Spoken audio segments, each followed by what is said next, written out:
Bem-vindos ao Casa Comum, aqui à quarta-feira, com a Mariana Verde da Silva e Eduardo Pacheco. Bem-vindos aqui ao nosso estúdio, agora já 2 dias depois das autárquicas. Vamos falar de autárquicas, também de orçamento e mais à frente ainda presidenciais. Para já, autárquicas, Mariana Verde da Silva, temos ouvido nos últimos dias várias leituras. O líder do PS, depois da reunião da Comissão Política Nacional, falou sobre a unanimidade no PS sobre os resultados positivos nas autárquicas. A verdade é que, fora da reunião da Comissão Política, outras vozes não subscrevem esta ideia tão positiva. Foi o caso, por exemplo, de Eduardo Cordeiro. A Mariana, agora 2 dias depois, com mais dados, mantém a sua ideia de que, apesar de tudo, o PS tem um resultado importante nestas eleições? Sim, mantém. Passaram 5 meses de umas legislativas muito difíceis e o PS claramente nestas eleições autárquicas afirmou-se como o partido da alternativa ao partido que neste momento governa o país e a maioria das câmaras. Este ano, de 14 eleições autárquicas que o país já teve, é o 5º melhor, ou seja, só em 4 outras eleições o PS obteve um resultado mais positivo do que o que obteve este ano. Dito isto, é evidente que os dados também mostram as dificuldades que o Partido Socialista tem nos grandes centros urbanos, no eleitorado mais qualificado e nos jovens. E nós, quando olhamos para a realidade, não devemos limitar-nos a pensar se ela é toda boa ou toda má. E, portanto, eu acho que são resultados importantes. O Partido Socialista precisava de estancar uma queda que vinha a acontecer e parece-me que estas eleições fazem isso. O número de câmaras que o PS terá permite dizer que em muitos sítios foi possível demonstrar a confiança das populações no Partido Socialista. Destaque também os resultados no Algarve, onde a situação é difícil, era difícil nas legislativas e não foi só nas últimas. E o PS ganha a larguíssima maioria das câmaras no Algarve. Em sítios como Odmira, na Generalidade do Alentejo e em várias capitais de distrito, uma nunca tinha ganho e noutra já não ganhava há muito tempo. E isto mostra a dinâmica de um partido político. O outro lado são os problemas que permanecem e que tornam mais premente a reflexão de que falei o que é que no correu final mal das legislativas. Em Lisboa? Eu julgo que o problema que o Partido Socialista tem nas áreas urbanas, em particular nas do Sul, as do Norte têm uma dinâmica um pouco distinta e Pizarro perde o Porto com o Partido Socialista sozinho por muito, muito pouco e, portanto, não podemos avaliar da mesma maneira. A sul do país e, em particular, na área metropolitana de Lisboa, o resultado do Partido Socialista não foi bom, porque mesmo em câmaras que ganhou por pouco e perdeu muitos votos. E, portanto, há aqui uma dinâmica, com exceção de Loures, e também já lá podemos ir, há aqui uma dinâmica preocupante. Em Lisboa, julgo que não a bipolarização em que cada um dos partidos tinha, o PSD um partido à sua direita e o PS um partido à sua esquerda, não correu bem. Porquê é que o PS não conseguiu agregar mais votos na coligação que montou, olhando nós para os votos que essa coligação teve, e o facto de, apesar de tudo, tem havido muito discurso em relação à CDU e João Ferreira, se a discussão, quando é colocada sobre as responsabilidades do PCP na forma como uma frente esquerda não se alargou e conquistou a Câmara, se não é, digamos, um alibi que não faz muito sentido no futuro para o Partido Socialista? Eu não faço essas leituras, acho que os partidos escolhem o seu caminho em função daquilo que lhes parece melhor e o PCP escolheu o seu e já tinha escolhido há muito tempo. O mais preocupante em Lisboa não é isso. O mais preocupante em Lisboa é que Lisboa ganhou muitos eleitores e o Partido Socialista não ganhou nenhum desses novos eleitores que Lisboa ganhou nestas eleições face às últimas. Isso é que me parece o sinal mais preocupante. Partido Socialista, Livre e o Bloco. E nós não podemos continuar a achar que a coligação resulta numa transferência total dos votos. Aliás, mesmo a coligação que existiu ficou abaixo da soma dos 3 partidos nas últimas. Por isso pergunto. E por isso dizer que se tivéssemos o PCP teria sido diferente, julgo, nunca vamos saber, em primeiro lugar, e não é líquido. Porque há sempre pessoas que, em particular à esquerda, não querem votar em soluções de poder. Foi um problema de foco, foi um problema de temas, foi um problema da personalidade da candidata? Não, Onde é que foi o problema? Nós não tivemos a capacidade de demonstrar, que os 4 anos de Carlos Moedas foram muito negativos para a cidade, e 2, de ter um projeto alternativo que convencesse as pessoas. O problema das eleições é sempre este, é de não conseguir criticar suficientemente quem está e de não demonstrar as linhas importantes. Agora, não pode ser lido fora do contexto de, em concelhos vizinhos, o Partido Socialista também ter perdido muitos votos e ter ganho eleições que no mandato anterior tinham sido ganhas com maioria absoluta e que agora não foram. E isto remete para o tema mais crítico que o nosso país tem e que continua a não olhar para ele devidamente, que é o problema da habitação. Já vamos desenvolver algum destes tópicos. Duarte, uma vitória do PSD, clara, nestas eleições autárquicas, apesar daqui de alguns pontos que o Partido Socialista acaba por recolher, sobretudo em áreas onde o PSD historicamente é forte. O caso de Viseu talvez um dos mais simbólicos. A questão que se coloca agora, e considerando de facto que essa foi uma vitória, o Duarte esteve aqui na nossa noite eleitoral, sublinha isso, é como é que vai ser feita a governabilidade, como é que será a governabilidade, por exemplo, de Carlos Moedas em Lisboa. O Duarte deixaria algum conselho a Carlos Moedas e até a Pedro Duarte, da forma como vão gerir as autarquias? Boa tarde. Efetivamente, o PSD teve uma vitória significativa porque alcançou todos os seus objetivos. Alguns à tangente, é verdade, mas alcançou. Pronto, por um se ganha, por um se perde. Tem a presidência da ANAFRE, a presidência da Associação Nacional de Municípios e ganhou os grandes concelhos, nomeadamente Lisboa e Porto, e conquistou outros ao PS. Teve alguns reveses noutros, mas o cômputo global foi uma noite de vitória e subiu. Mas eu partilho que o Partido Socialista não teve uma má noite, na perspectiva, quer dizer, não venceu, e é preciso reconhecer, perdeu câmaras importantes, como Sintra ou como Gaia, que eram bastiões, e são concelhos muito populosos. Segundo e terceiro concelhos do país. Isso tem que ser realçado, mas, quer dizer, eu acho que as expectativas, depois daquilo que aconteceu há 4 meses, eram muito baixas na perspectiva que é que vai acontecer, porque se tivesse um resultado semelhante à hecatombe das legislativas, era a própria existência e significado do Partido Socialista que podia ser posto em causa. Não foi assim. Afirmou-se, voltámos à lógica do bipartidarismo, PS e PSD, eu acho que isso é muito bom para a democracia e ainda bem. Agora, para o futuro, onde há maioria absoluta é fácil, onde não há...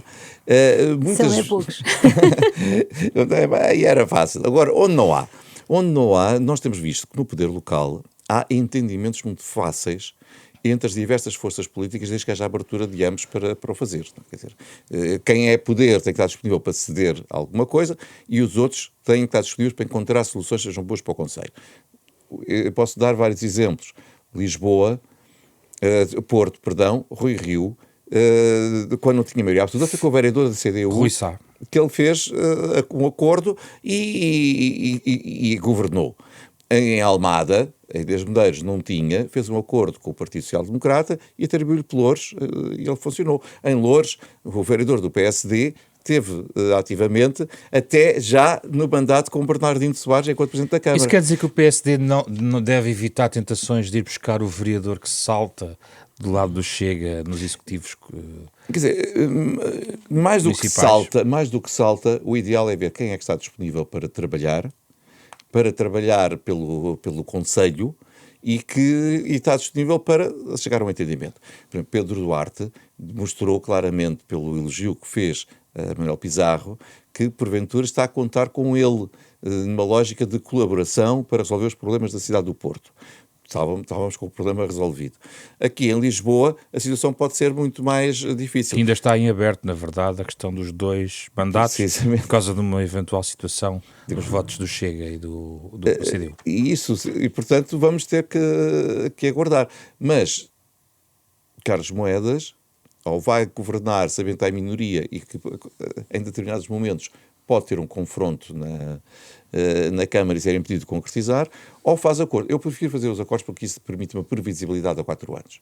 Seja, no caso de Lisboa, seja com a CDU ou seja com o Chega. Quem estiver disponível para trabalhar é bem-vindo. Nas autarquias isso sempre foi assim. Deixa-me ainda perguntar-lhe uma coisa, algo que a Mariana nos disse na Renascença no dia seguinte e que eu queria ouvir a opinião do Duarte, tem a ver com a lei eleitoral autárquica e a questão dos executivos e das maiorias, no fundo assim, abrindo aqui caminho a uma eventual alteração da lei. Pergunto se faz sentido, é porque agora temos uma situação de mais equilíbrio, torna isso mais premente, ou a lei atual tem que ser vivida como ela está? Temos de trabalhar, temos que viver com ela, porque é o que está em vigor. Sim. Mas eu defendo há muito tempo uma alteração profunda da legislação eleitoral autárquica, nomeadamente com o Executivo, um pouco no figurino da Assembleia de Freguesia. Ou seja, o Presidente será o da lista mais votada, mas depois vai ter que ir na Assembleia Municipal a recortar os vereadores que precise. Isto porque, se não tiver maioria, forçosamente vai ter que fazer entendimentos com outros. Mas para que a oposição seja feita nesse órgão e não dentro do próprio Executivo. Claro que isso obriga também a uma outra situação, que é que há membros que possam lá estar com direito a voto e outros sem direito a voto. Porque os senhores presidentes de junta têm que lá estar para poder falar das realidades, das necessidades da sua freguesia, mas por vezes distorcem por completo. Há concelhos com 40 e 50 freguesias. Sintetizando, o que é que mudava então na lei eleitoral autárquica, no essencial? O Executivo saía diretamente da Assembleia Municipal e automaticamente seria monocolor ou com as cores necessárias para garantir a governabilidade do concelho. Antes de ir a outro tema, Mariana, concorda com esta ideia? Sim, a questão é, nós nas câmaras temos a oposição dentro do Executivo e isso num quadro de 2 partidos grandes e outros pequenos tinha algumas condições de execuabilidade, já com muitas limitações, e vai se tornar mais difícil com 3 partidos de grande dimensão. Eu não sou tão otimista na forma como os equilíbrios se vão gerar agora por 2 razões. Primeiro, porque o Chega tem uma atitude na construção das soluções muito distinta e, portanto, há de estar dentro dos executivos sempre a trabalhar para que as coisas não corram bem. É assim que faz na Assembleia e não vai mudar de personalidade. Segundo, porque o número de vereadores eleitos do Chega, que chegará, e podemos fazer esse balanço no final destes 4 anos ainda, do lado do Chega, vai variar muito e, portanto, isso gera uma instabilidade na governação das câmaras que me parece que é negativa e abre-se, quanto a mim, uma oportunidade e um incentivo a que os partidos, nomeadamente o PS e o PSD, olhem para isto com maior abertura. Já houve, há uns anos, um entendimento nessa perspectiva entre os 2 partidos. Infelizmente, depois não se concretizou com uma alteração, mas esse acordo já existia. Vamos aos ciclos seguintes. Mariana, o secretário-geral e o presidente do PS vão propor à Comissão Nacional o apoio a António José Seguro nas eleições presidenciais. Neste espaço, a Mariana verbalizou muito o seu afastamento em relação a António José Seguro, em que chegou a dizer que não se conhece nenhuma ideia, nenhuma posição nos últimos 10 anos. Vai subscrever, vai apoiar António José Seguro? Bom, os momentos em que os partidos tomam posições são também enquanto existem alternativas. Na minha perspectiva, ao longo dos últimos meses, em vários momentos, houve alternativas mais positivas do que de António José Seguro. Neste momento, e chegados onde chegamos, é natural que o Partido Socialista aprove no próximo sábado o apoio a António José Seguro. Mas isso não responde à minha pergunta que tem a ver com a posição da Mariana. Bem, eu para já não faço parte da Comissão Nacional e, portanto, não votarei no próximo sábado. A questão é, enquanto houve outros caminhos para trilhar, havia uma situação. Neste momento, não há alternativas a este apoio. Acho natural que o PS o faça. E é natural, então, que a Mariana apoie agora António José Seguro? Não percebo essa pergunta. Eu não vou desdizer coisas que disse, porque normalmente quando falo porque tenho opiniões nas quais pensei mais do que 5 minutos. A questão é que as alternativas que me pareciam melhores neste momento não existem. O PS podia ter feito diferente, na minha perspectiva devia ter feito este processo de forma diferente, não fez. E isto de que forma se liga à reflexão do Partido Socialista, a tal reflexão alargada? Aqui juntava também as lições que vêm das autárquicas. A Mariana já sublinhou, por exemplo, a questão da habitação, as áreas metropolitanas. Isso deve estar também no topo. Quais são as linhas que também vão presidir, na sua opinião, ou que devem presidir essa reflexão? Bom, eu compreendi e apoiei a ideia de que esta reflexão não devia ser feita em período das eleições autárquicas. Acho que as presidenciais já não têm a ver com esta dinâmica, são eleições de natureza diferente. O Partido Socialista tem que olhar para estes dados, e agora também de forma aprofundada, e perceber que há certos territórios que, pela natureza dos problemas que nós temos tido, em falar para os mais jovens, para os mais qualificados, para os que vivem em espaços urbanos, tornam impossível, não fazendo nada, que o Partido Socialista volte a ser um partido que ganha todo o tipo de câmaras municipais, as grandes, as médias e as pequenas, e que pode governar. Na minha perspectiva, há alguns temas sobre os quais o PS precisa de renovar as suas abordagens programáticas. As suas propostas? Sim, porque se nós estávamos a fazer um caminho na habitação, mas não só, ele não chegou ao fim, como continuamos com um problema, então nós temos que ir à procura de novas soluções. E o mesmo na área da saúde, onde o país permanece com problemas seríssimos, mais sérios até do que os que tinha há 2 anos, e teremos a oportunidade de falar disso, e sem um sinal de solução à vista, muito menos com esta ministra. E, portanto, o Partido Socialista tem que fazer estes debates, procurar os seus caminhos, evitar aquilo que também temos visto nos últimos dias, que é uma espécie de o debate ser feito em torno de figuras de uns contra os outros, e fazer o caminho que me parece que qualquer partido político, depois de um ciclo longo de poder, precisa de fazer. E nós também precisamos, mas e agora é o tempo. Os uns contra os outros faz parte de um debate, ou seja... Não, mas a ideia de personificar as opções. Há aqui necessidade de discutir programas, e não é como vi hoje entre os iluminados do rato e os eleitos por... O seu companheiro Duarte Cordeiro tem uma opinião diferente em relação a José Luís Carneiro. Pode até ter uma opinião diferente e corporizar uma Mas a questão não é essa. A questão é que o debate não se faz só em torno das personalidades. Se nós não percebemos que há aqui temas que precisam de ser discutidos, a relação do PS com o tema da saúde, a relação do PS com o tema da habitação, a relação do PS com os jovens, tudo isso não passa em primeiro lugar por pessoas, passa em primeiro lugar por discussão política, que, como sempre acontece, também acontecerá no PSD, quando se está no governo, tende a diminuir. A discussão política faz parte, e agora precisa de aumentar. E chegámos ao tempo, as autárquicas foram, felizmente para o Partido Socialista, com um balanço que me parece face às expectativas positivas. Eu já não sei se foi aqui que falámos sobre isto. Luís Montenegro, no último debate quinzenal, disse que o Partido Socialista caminhava para a irrelevância. Esta era a importância das eleições autárquicas. Julgo que esta frase não pode ser dita neste momento. Bem, na minha perspectiva já não devia ser dita por um primeiro-ministro, mas cada um é responsável pelas frases que diz, e, portanto, agora façamos a reflexão de que precisamos. Duarte, também da reunião do PS vem esta nota um pouco surpreendente do que o Partido Socialista, no fundo, abrir portas à viabilização do Orçamento de Estado. Também conhecemos o documento orçamental nos últimos dias da semana passada. Em termos globais, o que lhe parece o documento? É um orçamento que não tem rasgo, mas que leva Portugal no caminho que deve prosseguir. Porque, em primeiro lugar, para a sua viabilização foi muito importante que o Governo... Falámos disso aqui quando foi logo as eleições legislativas. Se não foi naquela noite, foi no programa seguinte. Sim. Em que o ideal era que matérias mais complicadas para poder ter o acordo e o voto do Partido Socialista pudessem ser discutidas autonomamente. Porque ao serem discutidas autonomamente, cada partido assume a sua posição sobre elas. A partir do momento em que ela está aprovada, tem que ter repercussão orçamental, porque é uma lei da República e que tem que ser cumprida. E, portanto, o PSD e o Governo fizeram muito bem nessa estratégia para chegar aqui com um orçamento enxuto. Por outro lado, eu recordo que durante anos os orçamentos eram enxameados com os cavaleiros orçamentais. Metia-se lá tudo, incluindo matérias que não têm nada a ver com o orçamento. A lei orgânica do Ministério Público, por exemplo, chegou lá a estar.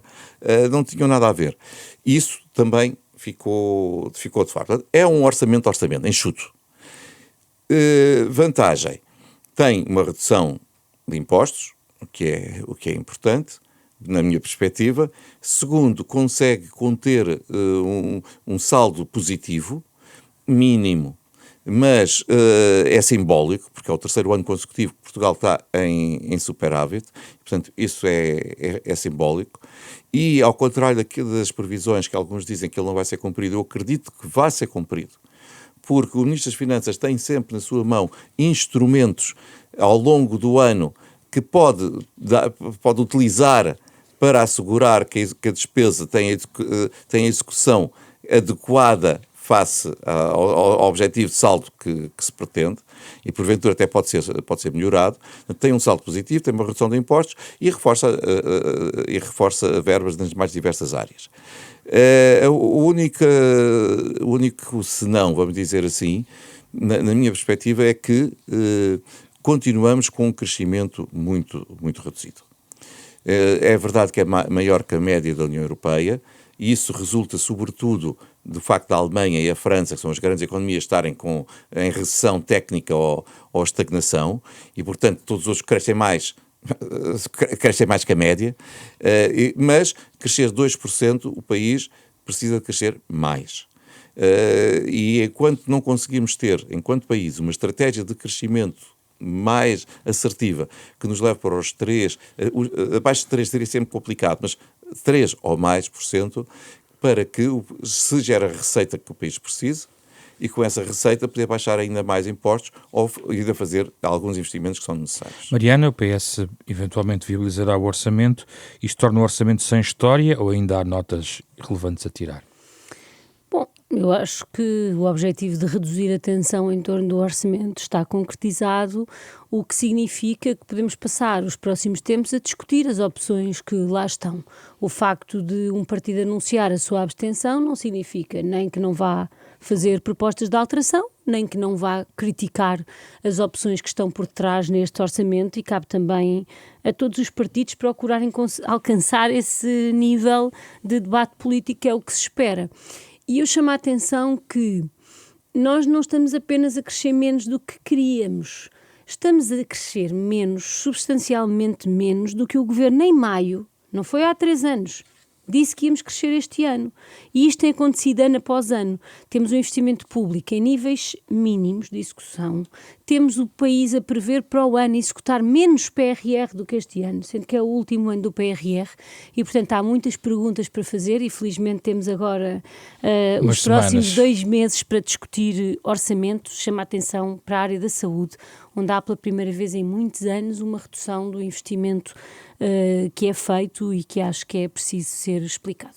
Muito bem, voltaremos certamente a esse tema. Vamos à parte europeia da nossa conversa, marcada a parte europeia pela questão de Gaza. Duarte, plano de paz, com a libertação de reféns, prisioneiros, com Trump a tentar capitalizar, ou a capitalizar mesmo tudo isto. Como é que o Duarte vê os desenvolvimentos no Médio Oriente? Em primeiro lugar, é melhor ter havido acordo do que estarmos na situação que estávamos há uma semana atrás. Pelo menos as bombas deixaram de cair em Gaza e 20 reféns estão hoje no seio das suas famílias, certamente com traumas insuperáveis, mas estão em casa e isso é positivo. E está aberto um diálogo.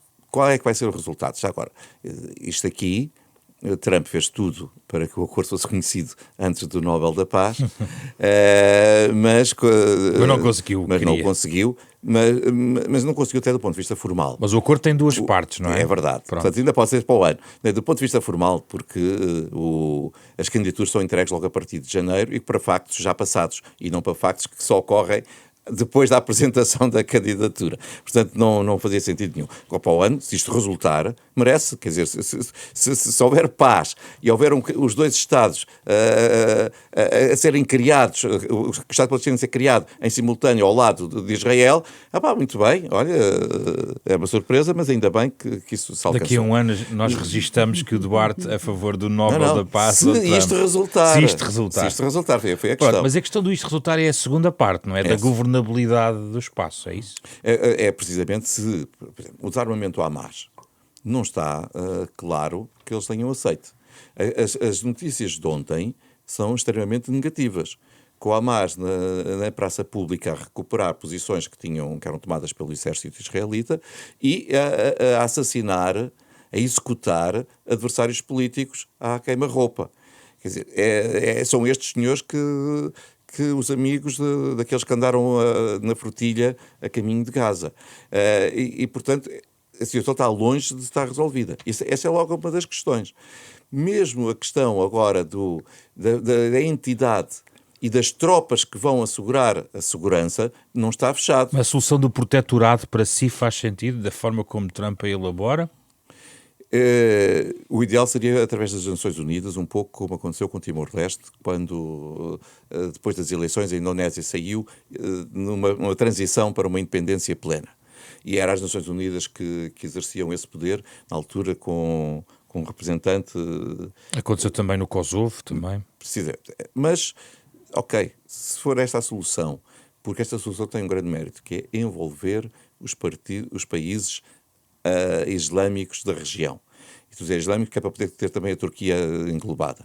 Portanto, o facto de estar a Turquia, o Egito, a Arábia Saudita, todos aqueles que já fizeram os acordos de Abraão com Israel, significa que há uma pressão clara e uma responsabilização de todos, incluindo do mundo islâmico, que não pode só criticar as opções dos europeus ou dos americanos, mas depois também não meterem a mão na massa à procura de soluções. E eles estão envolvidos. Portanto, isso pode ser o caminho que nos garanta uma solução estável. Deus queira que sim, mas eu acho que ainda vamos ver muitos passos à frente e muito passo atrás. Mariana, não sendo suspeita de simpatia por Trump, a verdade é que o presidente norte-americano, metendo as mãos na massa dentro do possível, consegue este movimento. A prova dos 9 será sempre a segunda fase? Sim, mas não há ninguém que não possa ter sentido uma espécie de duplo alívio ao longo dos últimos dias, quer com as imagens da libertação dos reféns e do seu encontro com as famílias, mas também com as imagens da ajuda humanitária, das refeições, de crianças palestinianas a chegar ao hospital e a poderem finalmente terem o acompanhamento de que precisam. Não há ninguém que não tenha sentido esse alívio e essa comoção. E esse é um passo ganho. Nós sabemos que esta guerra tem, enfim, as contas são variadas, mas entre muitos milhares de anos e algumas décadas, mas o ponto a que tínhamos chegado tornava impossível sequer que as conversações continuassem. E julgo que estas primeiras horas, tanto pela possibilidade de encontro com aqueles que estavam há 2 anos presos e das suas famílias, quer por conseguirmos ver quem estava ferido, com fome, doente, a ser ajudado, são um alívio e um ponto a favor da administração Trump, e não há forma de E a solução do isso. protetorado? Eu julgo que o envolvimento das Nações Unidas era a dimensão fundamental, até porque Trump pode conseguir uma vitória, mas a instabilidade que ele traz a todos os processos, mesmo a estes, onde até teve algo que é de elogiar, é sempre muito grande. Aí a convicção que Donald Trump tem de que nenhuma instituição ou personalidade do mundo, além dele próprio, existe, é prejudicial. Vamos aguardar. Também me parece que a abertura que os países vizinhos estão a ter neste processo, mesmo depois das provocações a que foram sujeitos, é positiva. Aguardemos. As imagens dos reféns a voltarem às suas famílias e das pessoas a serem ajudadas, essas já não desaparecem e são positivas. Só um complemento. Eu acho que nós temos agora que, nos próximos meses, perceber o papel de radicais de ambos os lados, que vão tentar boicotar o acordo. Quer dizer, nós recordamos que já houve acordos importantes e que acabaram com assassinatos de pessoas dentro do seu próprio partido ou do seu próprio país. E, portanto, porque de facto há movimentos radicais que não querem a paz, querem a guerra, de um lado e do outro. Espero que sejam contidos. Duarte, vamos só olhar um pouco para a França. O Macron, no fundo, demitiu-se o primeiro-ministro, depois foi reconduzido. Agora há indicações de que poderá estar suspensa a reforma da alteração da idade da reforma para tentar, enfim, resolver um pouco o impasse político em França. Temos pouco tempo, mas gostava de vos ouvir sobre esta atualidade francesa. Eu, quando percebi que o novo Primeiro-Ministro ia adiar essa reforma da Segurança Social, que é fundamental para a França, mas de modo a viabilizar o governo com os votos do Partido Socialista Francês e da esquerda moderada, eu fiquei feliz. Porque se nós fôssemos por uma situação de eleições, o perigo era que os dois extremos crescessem ainda mais e numa polarização muito difícil de assegurar a governabilidade de França. Para quando é preciso fazer entendimentos, é que haver cedências de lado a lado. O Partido Socialista, eu acho que o francês compreendeu a responsabilidade do momento e está disponível para dar esse passo, e o governo francês e o partido de Macron a mesma coisa, porque aceitaram adiar uma reforma que todos acham que é indispensável, mas se esse é o preço a pagar para ter um governo que possa governar e ir fazendo alguma coisa, estiveram disponíveis para o fazer. Vamos ver se isso agora consegue avançar. Agora, há aqui uma questão mais de fundo. E uma questão de fundo que é: nós já vivemos isso em Portugal há uns anos atrás. Quer no Partido Socialista, quer no Partido Social Democrata, responsáveis políticos, e com a solidariedade da outra componente, na lógica de resolver problemas estruturais da nossa economia. Segurança Social é um exemplo. Foi o Partido Socialista, com o Ministro Vieira da Silva, que fez a grande reforma e que não foi posta em causa, pelo contrário, por sucessivos governos. Em França, isso tem que acontecer. Pensar que as pessoas podem reformar aos 58 anos, como é, de forma geral, aquilo que acontece em França, é insustentável. É insustentável. E quanto os franceses conscientes não tiverem este sentido de responsabilidade e forem atrás de discursos populistas em que se pode dar tudo a todos, vai dar asneira. Em França a reforma é dos 62 para os 64, penso que é isso, não é? Mas a efetiva é aos 58. Mariana? Bom, em França já Agora nada, temos 67. já nada se resolverá antes da saída de Macron.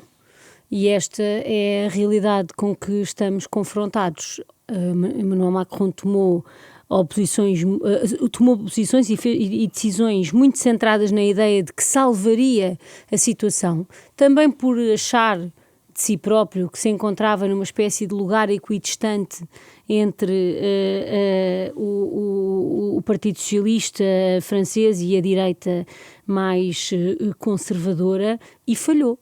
E nós, com o tempo, avaliaremos as decisões de Macron como, creio eu, muito negativas, quer para a estabilidade política francesa, quer também para que não acontecesse aquilo que Macron mais temia, que era poder ser sucedido por um presidente de extrema-direita. E, portanto, esta solução é boa, transitoriamente, e julgo que não teremos nada de muito novo até haver eleições presidenciais. Porque isto era um dos tópicos essenciais de Macron. Certo, mas esta suspensão é apenas uma suspensão.